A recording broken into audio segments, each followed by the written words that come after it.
Welcome दोस्तों हमारे YouTube channel ज्ञान विद्या पर। तो आज की क्लास में हम जो हमारा कक्षा 10 मैथ में गणित का पहला पार्ट है वास्तविक संख्या, उसके बारे में आज हम यहाँ पर डिस्कस करेंगे। उससे पहले अगर आप हमारे YouTube चैनल पर नए हो तो चैनल को सब्सक्राइब कर लेना, ताकि हम जैसे ही वीडियो डालें उसका नोटिफिकेशन आप तक तुरंत पहुंचे। और क्लास को स्किप मत करिएगा, क्लास को लास्ट तक जरूर देखिएगा। तो आज की क्लास में हम इसमें जो है पहले बेसिक, मतलब जो हमारा पार्ट एक है उसके हम बेसिक कॉन्सेप्ट को आज हम क्लियर करेंगे, ताकि आपका जो ये पार्ट है वो एकदम मजबूत हो जाए। तो आज की क्लास बहुत ही बेहतरीन क्लास होने वाली है। तो क्लास को बिल्कुल ही स्किप मत करिएगा, नहीं तो आपके यह समझ में नहीं आएगा। और हम आपको एकदम आसान भाषा में समझाने का प्रयास करेंगे, ताकि आपके समझ में यह पूरा आ जाए। तो चलिए बिना देरी किए हुए हम आपको समझाते हैं, और यहाँ पर आप एकदम बिल्कुल ध्यान से समझिएगा, तभी आपके यहाँ पर समझ में आएगा। तो चलिए हम यहाँ पर जो है बेसिक कॉन्सेप्ट को आज हम एकदम आसान भाषा में क्लियर करेंगे, ताकि आपको जो चैप्टर है ये आसान से आ जाए, बिल्कुल भी दिक्कत ना हो। तो चलिए बिना देरी किए हुए हम आपको समझाते हैं। तो सबसे पहला इसमें जो है, सबसे पहले हम पाठ का हमारा नाम क्या है, पाठ एक वास्तविक संख्या। तो सबसे पहले हम यहाँ पर समझेंगे कि वास्तविक संख्या किसे कहते हैं, क्योंकि चैप्टर का नाम ही है। यदि आपसे कोई पूछ ले कि वास्तविक संख्या किसे कहते हैं, तब आप बता ही नहीं पाएंगे, क्योंकि आप जानते ही नहीं कि वास्तविक संख्या किसे कहते हैं। तो उसी के बारे में यहाँ पर आज डिस्कस करेंगे। तो चलिए हम बताते हैं, सबसे पहला जो हमारा इसमें टॉपिक है वो है वास्तविक संख्या। वास्तविक संख्या किसे कहते हैं, तो चलिए हम आपको यहाँ बताते हैं। वास्तविक संख्या का मतलब होता है जो आप 1 2 3 4 5 से लेकर अनंत तक की जितनी भी संख्याएं होती हैं वो सब वास्तविक संख्याएं कहलाती हैं। जैसे आपसे कोई पूछ ले कि कोई आपसे पूछ ले कि वास्तविक संख्या का उदाहरण बताइए, तो आप क्या कहेंगे कि 1 से लेकर अनंत तक की जितनी भी संख्याएं होती हैं वो सभी वास्तविक संख्याएं होती हैं। आप इतना वहां पर बताओगे। अब यहां बात आती है कि वास्तविक संख्या क्या, कौन सी वह संख्या होती है जो वास्तविक संख्या नहीं होती है। तो बहुत बच्चे इसमें कंफ्यूज होते हैं। तो आज हम आपको यहां पर बताएंगे, आप इसके बाद कभी भूलेंगे ही नहीं कि वास्तविक संख्या किसे कहते हैं, और उसको जो वास्तविक संख्या नहीं होती है उसे काल्पनिक संख्या कहते हैं। तो चलिए हम यहां पर उदाहरण सहित दोनों का बताते हैं। तो सबसे पहले हम यहाँ वास्तविक संख्या के उदाहरण लिख रहे हैं। वास्तविक संख्या के उदाहरण यहां पर देखिए, हम यहाँ लिख रहे हैं वास्तविक वास्तविक संख्या के उदाहरण। वास्तविक संख्या वास्तविक संख्या के उदाहरण। अब यहां देखिए वास्तविक संख्या के उदाहरण। तो वास्तविक संख्या भी हमने क्या बताया कि 1 से लेकर अनंत तक की जितनी भी संख्याएं होती हैं वह सब संख्याएं वास्तविक संख्याएं कहलाती हैं। तो आप क्या लिखेंगे कि 1 2 3 से लेकर अनंत तक, ये अनंत का चिन्ह होता है, आप लोग जान लीजिए। अनंत तक की संख्याएं, अनंत तक तक की अनंत तक की संख्या अनंत तक की संख्या को वास्तविक वास्तविक वास्तविक संख्या वास्तविक संख्या कहते हैं। वास्तविक संख्या कहते हैं। तो देखिए अब यहाँ हमने यहाँ पर क्या लिखा कि वास्तविक संख्या के उदाहरण, मतलब कि आपसे कोई पूछ ले कि वास्तविक संख्या किसे कहते हैं, तो आप वहां पर बिल्कुल भी घबराइएगा मत। आप वहां कहिएगा कि 1 2 3 से लेकर, मतलब या आप ऐसे भी कह सकते हैं कि 1 से लेकर अनंत तक की जितनी भी संख्याएं होती हैं वह सब संख्याएं वास्तविक संख्याएं कहलाती हैं। आप वहां पर इतना बोल सकते हैं। अब यहाँ पर वास्तविक संख्या हो गया। अब बात आती है कि वास्तविक संख्या कौन सी संख्या होती है जो वास्तविक नहीं होती है। तो बात इस पे आके फंसती है यहाँ पर। तो हम आपको यहाँ पर बताते हैं कि उसे काल्पनिक संख्या कहते हैं। उसे कौन सी संख्या कहते हैं, काल्पनिक संख्या। उसे काल्पनिक काल्पनिक संख्या काल्पनिक संख्या के उदाहरण। अब आपसे कोई पूछ ले कि खड़े होइए और आप काल्पनिक संख्या के उदाहरण बताइए, या आपसे पूछ ले कि ऐसी कौन सी संख्या होती है जो काल्पनिक संख्या होती है, तो आप बताएंगे काल्पनिक संख्या के उदाहरण जैसे 2i। अब यहाँ पर i, तो i जो है वो आप अगले क्लास में जाएंगे तो i का मतलब, जब 11 में जाएंगे तो वहां पर i का मतलब आप समझेंगे। या आप ऐसे ना बोल करके यहाँ पर क्या लिख सकते हैं, -√3, या आप लिख सकते हैं कि माइनस अंडर रूट कितना, -√7, आप ये भी लिख सकते हैं। क्योंकि यह सब जो संख्याएं होती हैं ये काल्पनिक संख्याएं होती हैं, इसका मान आप नहीं निकाल सकते हो यहाँ पर। या आप इसी को लिख सकते हो 3i। मतलब आप यहाँ पर आई का मतलब अगली क्लास में जाके आप समझोगे कि आई का मतलब क्या होता है। तो आप यहाँ इतना समझिए कि आपसे कोई पूछे कि काल्पनिक संख्या के आप उदाहरण बताइए तो आप 2i बोल सकते हैं। मान लीजिए आपको 2i नहीं पता है तो आप क्या बोल सकते हैं कि -√3 -√7, मतलब कि इसमें क्या विषम संख्या रखनी है और आपको यहाँ पर माइनस का चिन्ह लगा देना है। तो ऐसी संख्याओं को काल्पनिक संख्या कहते हैं या वास्तविक संख्या नहीं कहते हैं। इसे वास्तविक संख्या किसे कहते हैं? वास्तविक संख्या 1 से लेकर अनंत तक की संख्याओं को वास्तविक संख्या कहते हैं। तो मुझे उम्मीद है कि आप लोगों को इतना समझ में आ गया होगा। अभी तक हमने जितना समझाया तो आप लोगों को यह समझ में आ गया होगा। तो चलिए हम यहाँ पर अब बात करते हैं कि वास्तविक मतलब कि इसमें अब क्या होती है। अभाज्य संख्या किसे कहते हैं? पूर्ण संख्या किसे कहते हैं? सम संख्या किसे कहते हैं? विषम संख्या किसे कहते हैं? अभाज्य संख्या किसे कहते हैं? तो हम आपको यहाँ पर एकदम आसान भाषा में एकदम बेसिक से आपको समझाएंगे कि ताकि आपको एक ही बार में समझ में आ जाए यहाँ पर। तो चलिए उसी को हम यहाँ पर आपको समझाने का प्रयास करते हैं कि आपके एक ही बार में समझ में आ जाए और आपको दूसरा वीडियो ना देखना पड़े। तो यहाँ पर हम आपका टाइम बिल्कुल भी वेस्ट नहीं करेंगे और हम आपको एकदम आसान भाषा में समझाएंगे।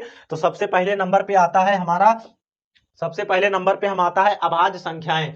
सबसे पहले नंबर पे हमारा जो आता है वो होता है अभाज्य संख्याएं। ये सब आप 9th में ही पढ़कर आए हो, लेकिन आपको वास्तविक संख्या में इतने आपको पढ़ना है जितना हम यहाँ पर बता रहे हैं। एनसीईआरटी के हिसाब से आपको इतना ही पढ़ना है। तो सबसे पहला जो हमारा है वो है अभाज्य संख्याएं। यहाँ पर क्या है? अभाज्य अभाज्य अभाज्य संख्याएं, अभाज्य संख्याएं। तो सबसे पहला जो है अभाज्य संख्याएं, तो आप क्या कहेंगे कि 1 2 3 से लेकर जितनी भी संख्याएं होती हैं वह अभाज्य संख्याएं कहलाती हैं। मतलब कि अभी जो आपने वास्तविक संख्या में देखा कि वास्तविक संख्या किसे कहते हैं, तो आप वहां से भी बता सकते हैं। तो परंतु आप यहां देखिए वास्तविक संख्या किसे कहते हैं? 1 से लेकर अनंत तक की जितनी भी संख्याएं होती हैं, क्योंकि अनंत तक की संख्याओं को आप गिन नहीं सकते हो। संख्या इतनी होती है कि आप उसे गिन ही नहीं सकते, इसीलिए वहां पर अनंत का चिन्ह लग जाता है लास्ट में कि 1 से लेकर अनंत तक की जितनी भी संख्याएं होती हैं वह सब अभाज्य संख्याएं कहलाती हैं। तो यहां पर देखिए आप उदाहरण में ऐसे लिख सकते हैं 1 2 3 4 से लेकर अनंत तक, अनंत तक तक की अनंत तक की संख्या, अनंत तक की संख्या, अनंत तक की संख्या को वास्तविक वास्तविक वास्तविक संख्या कहते हैं, वास्तविक संख्या कहते हैं, वास्तविक संख्या कहते हैं। अब यहां पर देखिए आपके समझ में आ गया होगा कि अभाज्य संख्याएं किसे कहते हैं। 1 से लेकर अनंत तक की जितनी भी संख्याएं होती हैं वह सब अभाज्य संख्याएं कहलाती हैं। मतलब कि 1 से लेकर अनंत तक की जितनी भी संख्याएं होती हैं वह सब अभाज्य संख्याएं कहलाती हैं। तो आपके समझ में आ गया होगा कि आप उदाहरण के तौर पर ऐसे लिख सकते हैं। अब आपको यहाँ दूसरा जो आता है, दूसरा क्या आता है? दूसरा आता है कि पूर्ण संख्याएं किसे कहते हैं। तो यहां पर देखिए दूसरा क्या आता है? पूर्ण संख्या। दूसरा क्या आता है? पूर्ण संख्या। तो आप यहां समझिए कि पूर्ण संख्या किसे कहते हैं। तो पूर्ण संख्या उसे कहते हैं कि अभाज्य संख्या में यहां हम 0 लगा दे तो उसे पूर्ण संख्या कहते हैं। अब चलिए आप उदाहरण के तौर पे जब हम यहां लिखते हैं तो आपके समझ में आ जाएगा। 0 1 2 3 से लेकर अनंत तक की संख्या अनंत तक की संख्या को पूर्ण संख्या कहते हैं, पूर्ण संख्या कहते हैं। अब आपको देखिए आप अब समझ में आ गया होगा कि पूर्ण संख्या किसे कहते हैं। तो पूर्ण संख्या उसे कहते हैं यदि हम अभाज्य संख्या, इसी संख्या में यदि हम 0 से स्टार्ट करते हैं तो हमारा वो जो है पूर्ण संख्या बन जाती है। मतलब आप पूर्ण संख्या के सबसे छोटी, आपसे यदि कोई सबसे पूछे कि सबसे छोटी पूर्ण संख्या क्या होती है तो आप वहां 0 बताओगे। तो यहां पर देखिए पूर्ण संख्या उसे कहते हैं, मतलब कि यहाँ पर 0 से स्टार्ट होती है पूर्ण संख्या। इसी में अभाज्य संख्या में यदि हम 0 को जोड़ देते हैं तो हमारी वह जो संख्या होती है वो हमारी पूर्ण संख्या बन जाती है। तो मुझे उम्मीद है कि आप लोगों को इतना समझ में आ गया होगा। तो इतना हो गया। अब आपको हम यहाँ पर तीसरा समझाते हैं। तीसरा जो होता है, पहले संख्या क्या हो गई हमारी, अभाज्य संख्या है। दूसरी जो हो गई वो पूर्ण संख्या हो गई। तीसरी जो हमारी होती है वो होती है सम संख्याएं। तो चलिए हम आपको यहां पर बताते हैं कि सम संख्या किसे कहते हैं। सम संख्याएं, सम संख्याएं। तो पहले तो आप ऐसे समझिए कि सम संख्याएं उसे कहते हैं जो दो के पहाड़े में आती हैं। अब इसका क्या मतलब है जो दो के पहाड़े में आती है, इसका मतलब ये है कि जो हमारी जो सम संख्या होती है वो हमारी दो से कट जानी चाहिए, उसे हम सम संख्या कहते हैं। मतलब वह संख्या जिसमें दो से भाग चला जाए उसे हम सम संख्या कहते हैं। अब यहां पर देखिए हम एग्जाम्पल जब लिखेंगे तो आपके एकदम समझ में आ जाएगा। तो एग्जाम्पल जो होता है 2 4 6 8 8 डॉट डॉट आप क्या कर देंगे अनंत, क्योंकि आप संख्या गिन नहीं सकते कितनी होती है अनंत। 2 4 6 8 यहाँ पर आप चाहे जितना लिख दो, 2 4 6 8 10 12 14 16 18 20 आप इतना चाहे जितना लिख दो तो कोई दिक्कत नहीं है। यदि आप उदाहरण के तौर पे 2 4 बस 2 अंक तक लिख देना 2 4, उसके बाद डॉट डॉट अनंत, अनंत तक, अनंत तक की, अनंत तक की संख्या, अनंत तक की संख्या को सम, सम, अनंत तक की संख्या को सम, सम संख्या, सम संख्या कहते हैं। तो देखिए आप लोग, तो इतना समझ में आ गया होगा कि सम संख्याएं किसे कहते हैं। तो सम संख्याएं उसे कहते हैं जो हमारी वह संख्याएं जो दो से विभाज्य हो जाए। आप इसे अंकों शब्दों में भी लिख सकते हैं। आप क्या लिख सकते हैं कि वह संख्याएं, आप यहां पर हम शब्दों में लिखकर बता दे रहे हैं कि सम संख्या किसे कहते हैं। तो आप यहां लिखेंगे कि आप इस तरह लिख देंगे तब भी आपका सही होगा। फिर भी हम आपको इसका दूसरा फॉर्म बताते हैं शब्दों में लिखकर कि वे संख्याएं, वे संख्या जो दो से विभाजित, जो दो से विभाजित हो उसे सम, सम संख्या, सम संख्या कहते हैं। अब आप देखिए यहां पर हमने क्या लिखा कि वे संख्याएं जो दो से विभाज्य हो उसे हम सम संख्या कहते हैं। तो चाहे आप ये लिख दीजिए, चाहे आप 2 4 6 से लेकर अनंत तक की संख्या को हम सम संख्या कहते हैं, चाहे इतना लिख दीजिए तो यह दोनों सही है। चाहे आप ये लिख दीजिए चाहे आप ये लिख दीजिए तो यहां पर दोनों सही है। तो पहला हमने क्या बताया कि अभाज्य संख्याएं, अभाज्य संख्याएं क्या बताया कि 1 से लेकर अनंत तक की जितनी भी संख्याएं होती हैं वह सब अभाज्य संख्याएं कहलाती हैं। तो इतना आपके समझ में आ गया। दूसरा हमने बताया कि पूर्ण संख्या, तो पूर्ण संख्या उसे कहते हैं जो वह संख्याएं कहते हैं जो हमारी इसी अभाज्य संख्या में हम दो को, यदि दो को हम शामिल कर देते हैं तो वो संख्या हमारी पूर्ण संख्या बन जाती है। तीसरा हमने क्या बताया कि सम संख्या, सम संख्या उसे कहते हैं जो दो के पहाड़े में या दो से कट जाए उसे हम सम संख्या कहते हैं। तो जैसे उदाहरण में आप क्या लिखेंगे कि 2 4 6 से लेकर अनंत तक, अनंत तक की जितनी भी संख्या होती है वह सब सम संख्या कहलाती है। और आप इसे शब्दों में लिखना चाहें तो वे संख्या जो दो से विभाजित हो उसे हम सम संख्या कहते हैं। तो इतना आप लोगों के समझ में आ गया होगा। और आप एक कॉपी पेन लेके बैठिए, इस तरह आप नोट्स बना लीजिए उसका। तो आपका जब एग्जाम होगा तो आप इसे एक बार ऐसे देख लीजिएगा तो आपके समझ में आ जाएगा। तो वैसे आप इसे 8th 9th से ही पढ़ते आ रहे होंगे तो आपके यहाँ पहले से ही दिमाग में होगा। फिर भी इसे सिलेबस में समझाना था तो इसीलिए हमने यहाँ पर इस टॉपिक को यहाँ पर रखा ताकि आपका जो बेसिक है पहले वो एकदम ढंग से स्ट्रांग हो जाए, मजबूत हो जाए। तो आपकी जो प्रश्नावली है वो चुटकियों में ऐसे आप खत्म कर दोगे। तो यहाँ पर देखिए अब यहाँ पर बात आती है कि सम संख्या हो गई। तो तीसरी बात, चौथी बात क्या आती है कि यहाँ पर हम विषम संख्या, तो विषम संख्या के बाद सहभाज्य संख्या। तो सबसे पहले यहाँ पर बात आती है कि विषम संख्या किसे कहते हैं। तो यहाँ पर देखिए आप इतना लिख लिए होंगे तो चलिए हम इसको मिटाते हैं यहाँ पर। तब इसके बाद हम आपको बताएंगे कि सम संख्या हो गई। अब आपको हम बताएंगे कि यहाँ पर विषम संख्या किसे कहते हैं। तो यहाँ पर देखिए अब बात आती है विषम संख्या की। तो विषम संख्या किसे कहते हैं तो यहाँ पर हम आपको बताते हैं थोड़ा से कि विषम संख्या किसे कहते हैं। अब यहाँ पर देखिए सम संख्या आपने हो गया, आप कर लिए। तो अब यहाँ पर देखिए चौथा पॉइंट, चौथा पॉइंट क्या है कि हमारी विषम संख्या किसे कहते हैं। तो यहाँ पर देखिए विषम संख्या, विषम संख्या। अब यहां पर देखिए कि विषम संख्या किसे कहते हैं। जैसे आपने समझा कि सम संख्या वह संख्याएं होती हैं जो 2 के पहाड़े में आती हैं, यानी जो 2 से विभाजित हो जाती हैं उसे हम सम संख्या कहते हैं। अब यहाँ पर आप समझिए कि विषम संख्या किसे कहते हैं। तो विषम संख्या उसे कहते हैं जो 2 से विभाजित ना हो। मतलब आपके समझ में आया कि नहीं, फिर से मैं आपको समझाता हूं कि सम संख्या, अभी आपने क्या कहा कि सम संख्या उसे कहते हैं जो 2 से विभाजित हो जाएं। तो अब विषम संख्या, सम विषम इतना आप जानते हैं। अब विषम संख्या उसे कहते हैं जो 2 के पहाड़े में ना आए, यानी कि जो 2 से विभाज्य ना हो उसे हम विषम संख्या कहते हैं।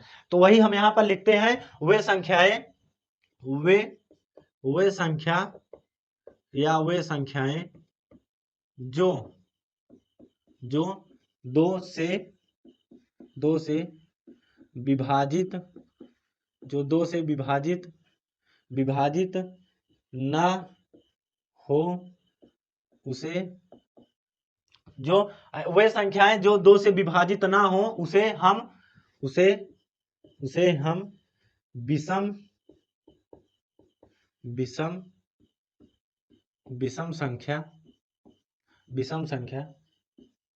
विषम संख्या कहते हैं। अब यहां पर देखिए कि हमने क्या बताया कि सम संख्या है वह संख्याएं जो 2 से कट जाए उसे सम संख्या कहते हैं। विषम संख्या वह संख्याएं होती हैं जो, वे संख्याएं जो 2 से विभाजित ना हो उसे हम विषम संख्या कहते हैं। तो इतना आपके समझ में आ गया। अभी हमने इसको शब्दों में लिखा है, तो शब्दों में ना लिख करके इसे हम गणित के भाषा में लिखते हैं। तो गणित की भाषा में क्या होगा कि यहाँ पर देखिए, यहाँ पर चाहे आप ये परिभाषा लिख दीजिए या आप जो हम दूसरा लिखने जा रहे हैं वो, कि अभी क्या लिखा कि वे संख्याएं जो 2 से विभाजित ना हो।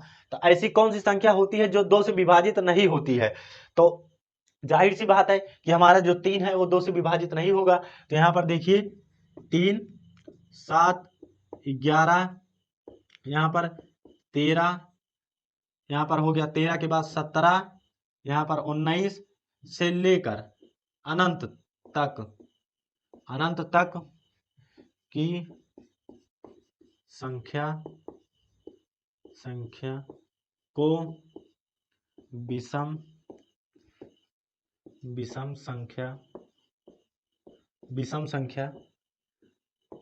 विषम संख्या कहते हैं। अब यहाँ पर देखिए हमने क्या लिखा कि यहाँ पर देखिए, इतना पहले आप समझिए, इतना क्या लिखा है, या इतना आप लोग समझिए, इतना क्या लिखा है। इतना पहले आप पढ़िए कि इतना क्या लिखा है कि वह संख्याएं जो 2 से विभाज्य ना हो। तो अब यहाँ पर देखिए बस इतना, वह संख्याएं जो 2 से विभाज्य ना हो उसे हम विषम संख्या कहते हैं। अब यहाँ पर देखिए जो 2 से विभाज्य ना हो ऐसी कौन कौन सी संख्या होती है जो 2 से विभाजित नहीं होती है। तो अब यहाँ पर देखिए, यहाँ पर 9 भी रहेगा, और यहाँ पर देखिए, सॉरी यहाँ पर 9 नहीं रहेगा क्योंकि 9 कट जाएगा, किससे, 3 से कट जाएगा। तो यहाँ पर देखिए क्या होती है, विषम संख्याएं। तो विषम संख्याएं वही संख्याएं होती हैं तो 2 से विभाज्य ना हो। तब यहाँ पर देखिए 3, 7, 11, 13, 17, 19 डॉट डॉट अनंत तक की संख्या को हम विषम संख्या कहते हैं। तो इतना आपके समझ में आ गया होगा कि विषम संख्या किसे कहते हैं। अब बात आती है कि 5वें नंबर की बात क्या आती है कि अभी हमने क्या पढ़ा, अभाज्य संख्या पढ़ा, पूर्ण संख्या पढ़ा, सम संख्या पढ़ा, विषम संख्या पढ़ा। अब यहाँ पर हम बात आती है सह अभाज्य संख्या की। अब देखिए आपने अभाज्य पढ़ा, अब यहाँ पर आप पढ़ेंगे कि सह अभाज्य संख्या किसे कहते हैं। तो यहाँ पर देखिए सह अभाज्य संख्या। अब यहाँ पर देखिए कि सह अभाज्य संख्या किसे कहते हैं, और ये इंपॉर्टेंट है। मैं अभी से इंपॉर्टेंट लगवाता चलूंगा, बाद में मैं नहीं बताऊंगा, क्योंकि आप अभी से इंपॉर्टेंट लगाते चलोगे तो आपकी जब नोट्स बनी रहेगी वहां आप डायरेक्ट यहाँ पर इंपॉर्टेंट लिखे रहोगे तो आपके वहां पर तुरंत समझ में आ जाएगा कि यह टॉपिक इंपॉर्टेंट है। तो इस पे सवाल एक जरूर आता है बोर्ड पेपर में, तो इसीलिए मैं आपको इस बहुत डीप में आपको इसको समझाऊंगा और आप इसको बेहतरीन तरीके से यहाँ पर समझिएगा। तो अब देखिए कि ये इंपॉर्टेंट है, मैं फिर से कह रहा हूं कि ये इंपॉर्टेंट है, मोस्ट इंपॉर्टेंट है। इस पर एक सवाल हर साल बोर्ड पेपर में आता है। तो अभी चलिए हम आपको बताता हूं, तो आप जब अंसाल उठाइएगा तो उसमें आप खुद जान जाएंगे कि किसी न किसी सेट में हर साल इस पर सह अभाज्य संख्या पर एक सवाल जरूर आता है। तो अब यहाँ पर देखिए बात क्या आती है कि सह अभाज्य संख्या किसे कहते हैं। तो सह अभाज्य संख्या ऐसी संख्या होती है जो खुद से कटे और अन्य दो संख्या से और कटे।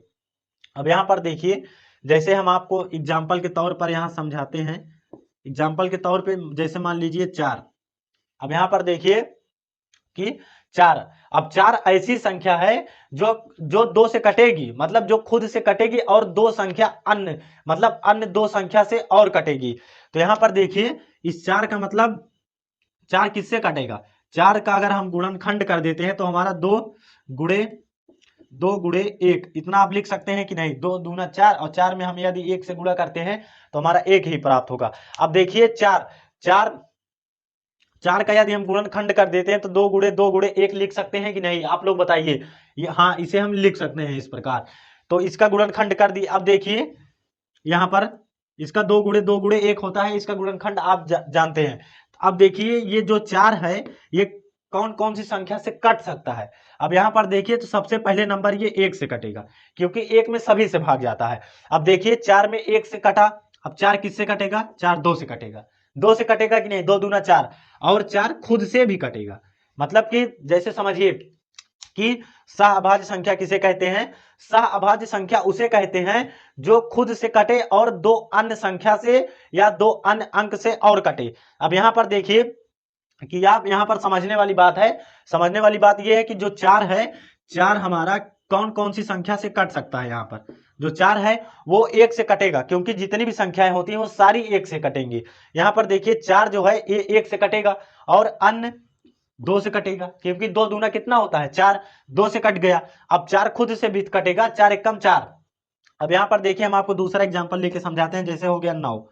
अब यहाँ पर देखिए कि 9, अब यहाँ पर देखिए कि 9 किससे किससे कट सकता है। तो सबसे पहले यहाँ पर 9 1 से कटेगा, 1 से कटेगा कि नहीं 9। अब यहाँ पर 9 1 से कट गया। अब यहाँ पर देखिए कि 9 और किससे कटेगा, 3 से कटेगा।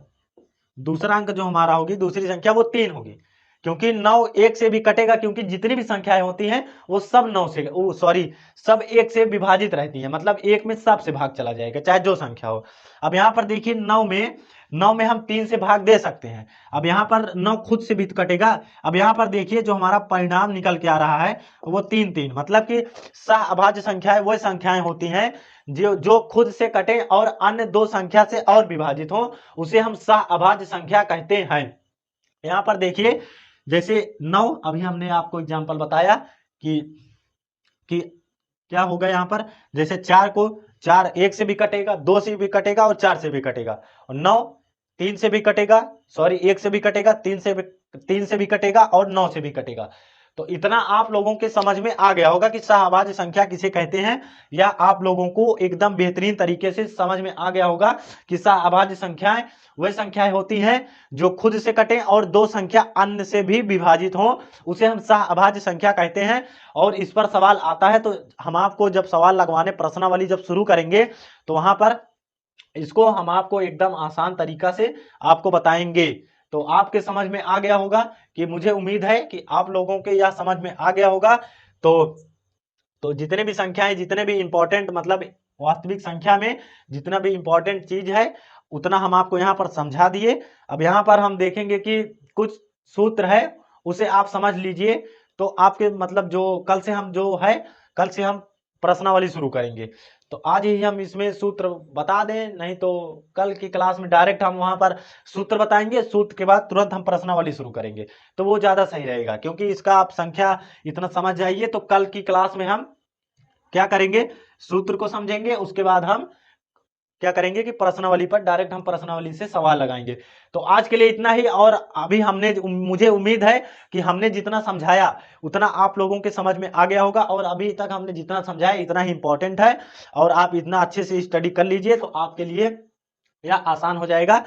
तो मुझे उम्मीद है कि आप लोगों के जितना हमने समझाया है इतना आप लोगों के समझ में आ गया होगा। और कमेंट में जरूर बताना कि आपको यह क्लास कैसी लगी, और सेशन को हमारे लाइक कर दीजिएगा। तो हम मिलते हैं अगली क्लास में। जय हिंद, जय भारत।